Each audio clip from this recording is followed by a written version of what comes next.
लोकसभा चुनाव शुरू हो चुके हैं और ऐसे में तमाम राजनीतिक पार्टी के नेता जनता को लुभाने के लिए अलग अलग हथकंडे अपना रहे हैं। ऐसे में चाहे कांग्रेस पार्टी हो या समाजवादी पार्टी या फिर भारतीय जनता पार्टी, तमाम राजनीतिक पार्टी के नेता मैदान में उतरकर पूरी तरीके से जोर लगा रहे हैं। इस बीच कांग्रेस पार्टी महासचिव प्रियंका गांधी भी मैदान में है।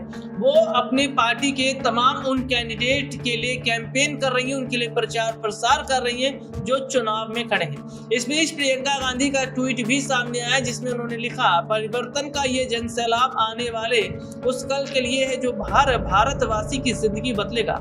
असम की जनता कांग्रेस की सरकार बनाने का फैसला कर चुकी है। कांग्रेस की गारंटी है हर वर्ग के साथ आर्थिक सामाजिक न्याय और जनता हमारी गारंटियों को लेकर अत्यंत उत्साहित है। राजधानी दिल्ली की नॉर्थ ईस्ट सीट से कांग्रेस पार्टी के उम्मीदवार कन्हैया कुमार के साथ शुक्रवार को चुनाव प्रचार के दौरान हुई मारपीट के आरोपी का एक वीडियो सोशल मीडिया पर वायरल है।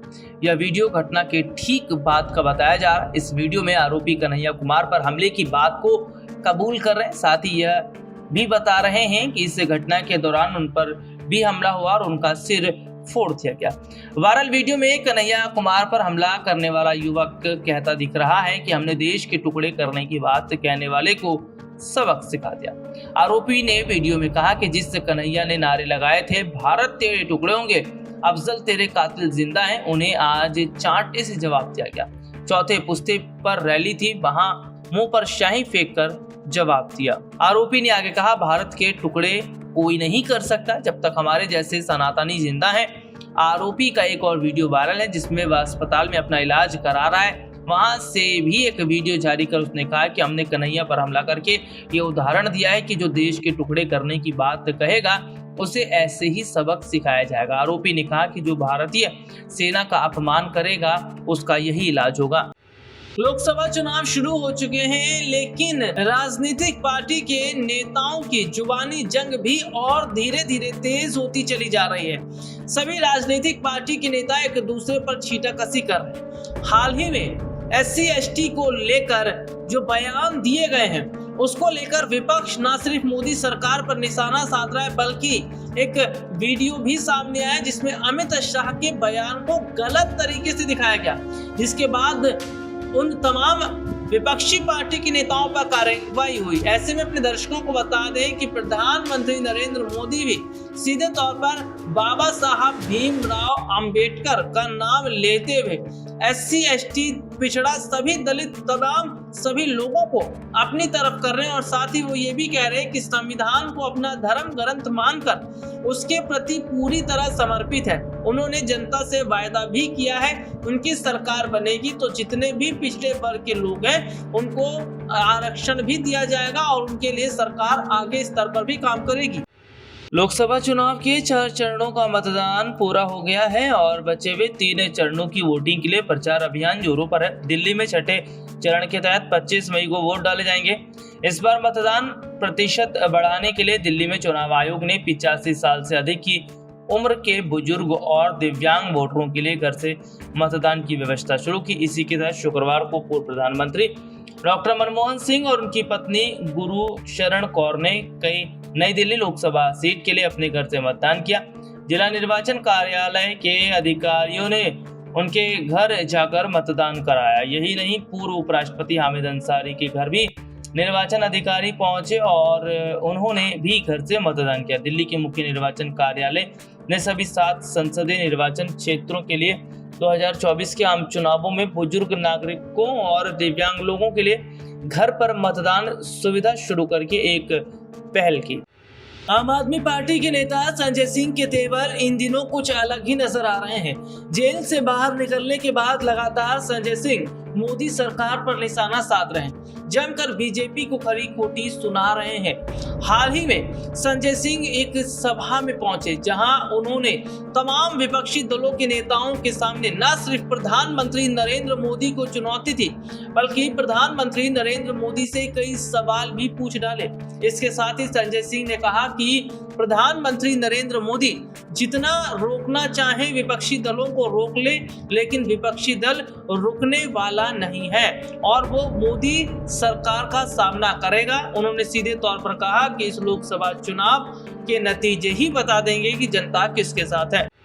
मुख्यमंत्री पुष्कर सिंह धामी ने वर्चुअल माध्यम से चारधाम यात्रा व्यवस्थाओं की संबंध की समीक्षा करते हुए चारधाम ऑनलाइन रजिस्ट्रेशन व्यवस्था को और अधिक प्रभावी बनाए जाने की निर्देश दिए। उन्होंने कहा कि आने वाले साल में भी चारधाम यात्रा और अधिक बढ़ने वाली है। चारधाम यात्रा, कांवड़ यात्रा, पूर्णगिरि यात्रा सहित प्रदेश के अंदर संपन्न होने वाली विभिन्न यात्राओं के कुशल प्रबंधन और संचालन के लिए आवश्यकता अनुसार यात्रा प्राधिकरण की ओर से भी विचार किया जाए। नई दिल्ली से ही वर्चुअल माध्यम से जुड़े सीएम धामी ने कहा कि उत्तराखंड में प्रवेश कर रहे प्रत्येक श्रद्धालु को चारधाम के दर्शन करवाना हमारी जिम्मेदारी है। गोंडा जिले के केसरगंज के बहुचर्चित सांसद बृजभूषण शरण सिंह अपने बयानों को लेकर लगातार सुर्खियों में बने हैं। शुक्रवार को करनैलगंज विधानसभा क्षेत्र के भाजपा के सम्मेलन में पहुंचे प्रदेश के ऊर्जा एवं नगर विकास मंत्री अरविंद कुमार शर्मा को खुले मन से यशस्वी मुख्यमंत्री संबोधित कर सबको चौंका दिया। जिस वक्त सांसद मंत्री की तारीफ में कसीदे पढ़ रहे थे, AK शर्मा मंच पर ही मौजूद रहकर मुस्कुरा रहे थे। इससे पूर्व अपने संबोधन में ऊर्जा मंत्री ने सांसद बृजभूषण शरण सिंह का गुणगान करते हुए उनके व्यक्तित्व से बहुत कुछ सीखने की बात कही। सपा विधायक डॉक्टर मनोज पांडे को विधिवत भाजपा में शामिल हो गए हैं, लेकिन पांडे ने विधानसभा सदस्यता नहीं छोड़ी है। संविधान के जानकार बताते हैं कि यदि सपा दल बदल विरोधी कानून के तहत कार्रवाई चाहेगी तो मनोज की सदस्यता जा सकती है। सपा ने कहा है कि वह अब दल बदल कानून के तहत विधिक कार्रवाई शुरू करेंगे। दरअसल रायबरेली की ऊंचाहार सीट से 3 बार के विधायक डॉक्टर मनोज पांडे ने गत दिनों संपन्न राज्यसभा चुनाव में भाजपा प्रत्याशी के पक्ष में क्रॉस वोट किया था। सपा ने इसकी आलोचना की, लेकिन किसी तरह की कार्रवाई नहीं हो सकी।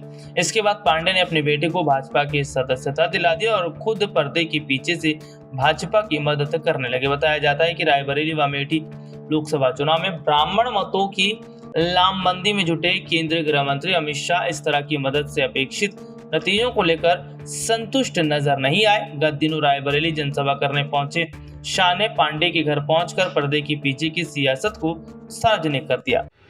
दिल्ली की मुख्यमंत्री अरविंद केजरीवाल की गिरफ्तारी से दिल्ली सरकार की स्थिति पर दिल्ली हाई कोर्ट जो मौखिक टिप्पणियां कर रहा था, सोमवार को उसने उन्हें आदेश का हिस्सा बना दिया। MCD स्कूलों के बच्चों के लिए नए सेशन की किताबें, लिखने पढ़ने के सामान आदि के खर्च की व्यवस्था करते हुए कोर्ट ने कहा केजरीवाल का CM पद पर बने रहने का फैसला निजी है। उनकी गैर मौजूदगी स्कूली बच्चों की पढ़ाई में बाधा नहीं बन सकती। यही स्कूली बच्चों का संवैधानिक और वैधानिक अधिकार है। MCD कमिश्नर 5 करोड़ की सीमा से बाधित हुए बिना इन जिम्मेदारियों के लिए जरूरी खर्च तुरंत उठाएं। खर्च कानूनी ऑडिट पर ही निर्भर होगा। राहुल गांधी और प्रियंका गांधी के अमेठी और रायबरेली से चुनाव लड़ने को लेकर बड़ी खबर आई है। सूत्रों के अनुसार गांधी परिवार के दोनों सदस्यों ने यहां से चुनाव लड़ने से इनकार कर दिया। कांग्रेस पार्टी अब उत्तर प्रदेश की इन 2 सीटों को लेकर बड़ा निर्णय लेने वाली है।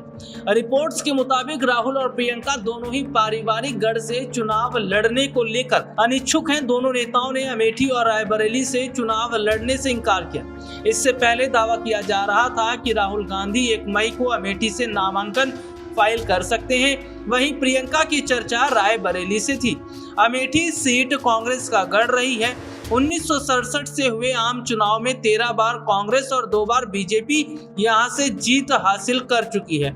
अब देखना ये होगा क्या एक बार फिर यहां से बीजेपी की जीत होगी।